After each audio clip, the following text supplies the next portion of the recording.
Not one time does the Bill of Rights tell us as citizens what we can't do.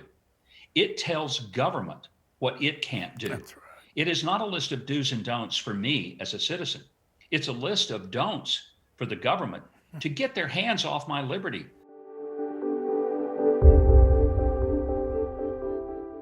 Well, I'm welcoming Governor Huckabee. Now, I call you Mike because when I hired you, you were Mike. Please do. And you know, Still am. I may have been the evangelist. You worked for me, but I was James to you. And thank you for the way you've always honored us and those great memories, and for all you've done. But let me say, this book you've just written, at a very critical time in our life, as a nation, when you wrote about the 3 C's that made America great. They are the reason America was birthed in greatness, built in greatness, sustained in greatness, and they are the 3 C's that will determine whether or not we remain great.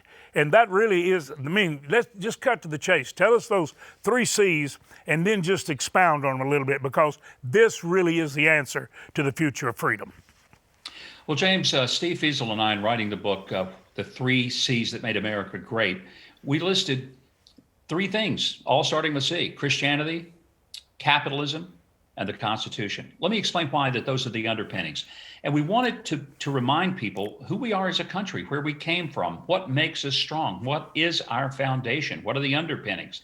Because I'm convinced that so many people never pass high school civics, don't have it, never studied the Constitution, don't know our history, but here they are. First, Christianity. This country just unalterably was founded on a Judeo-Christian worldview, the essence of which is this: we are individuals. We're not statists. We're not collectivists. We are not who we are by the identity of our race, our gender, our ethnicity, our occupation, how much land we own, who our father was. We are individuals, and we relate to God as an individual, personally, individually. This is important because today we're living in a world where people say there is no God, and our identity is found in the collectivism of whatever group we're a part of, whether it's the occupation, I'm a union member; gender, I'm a female, I'm a male; race, I'm white, I'm black, I'm Asian. No, we're individuals. And that's the genius of our country, is that we were looked at as individuals. The Judeo-Christian underpinning is so powerful and important that the early Ivy League schools of this country, Harvard, Yale, Princeton, William and Mary, Columbia, every one of the Ivy League schools except Cornell, not only was founded to train Christian ministers, but they required Bible reading and prayer. John Harvard died at age 31. He was a young minister who donated his books to the creation of what became Harvard College. And the students and faculty were required at Harvard to pray and read the Bible twice every day. I wonder, James, how many students and faculty know that today? They probably quit Harvard and go somewhere else. The second C is capitalism.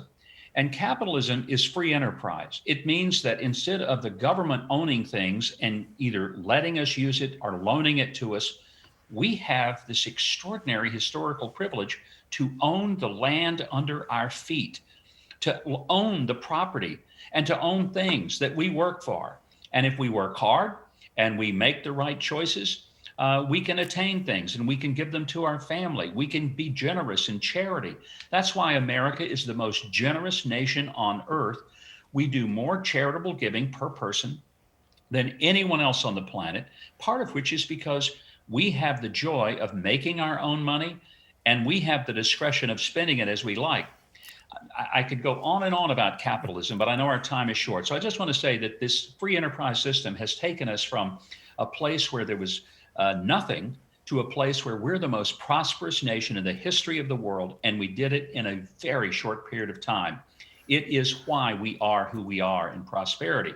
Let me interject one thing here. Yeah. Because the free market is an expression of freedom, but with that responsibility to oversee all that God has given us the blessing and privilege of overseeing.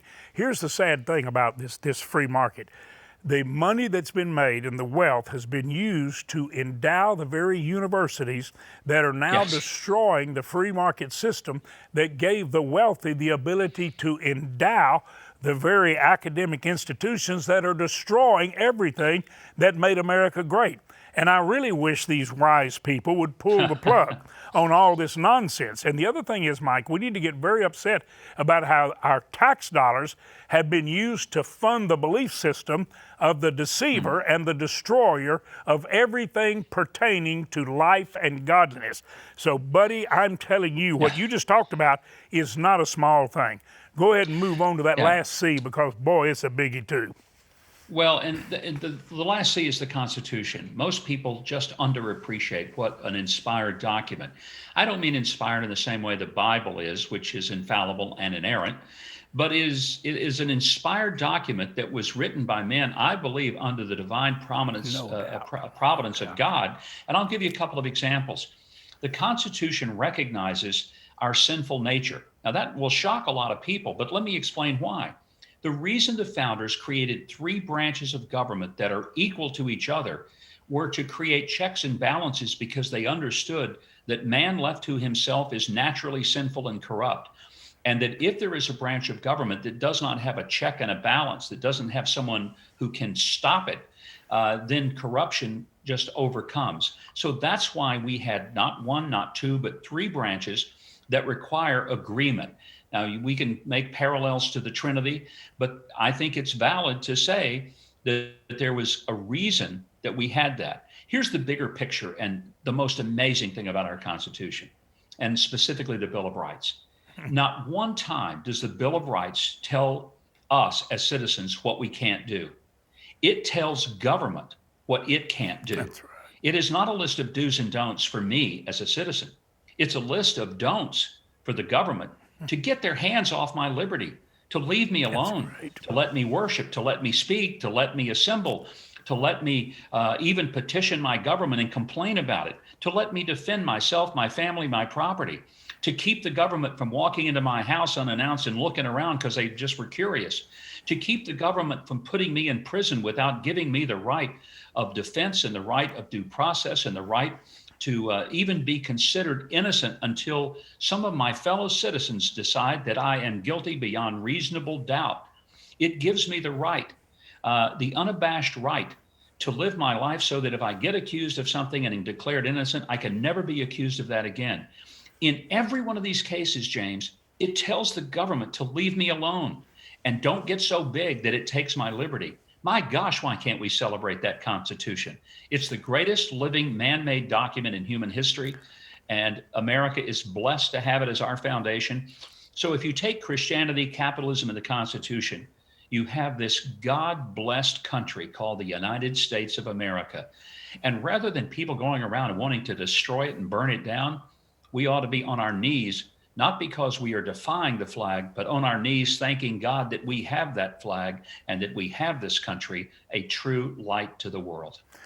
Well, Governor Huckabee, my good friend, you've been in this studio and this ministry and this media outreach you helped me build, beginning years ago when you were in your early 20s and I'm in my early 30s.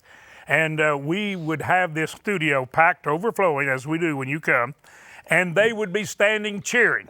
You will never hear, ladies and gentlemen, a clearer message of truth any more important than the one you've just heard. And this book, The Three C's That Made America Great, will be a rapid read, an easy read, because Governor Huckabee communicates clearly.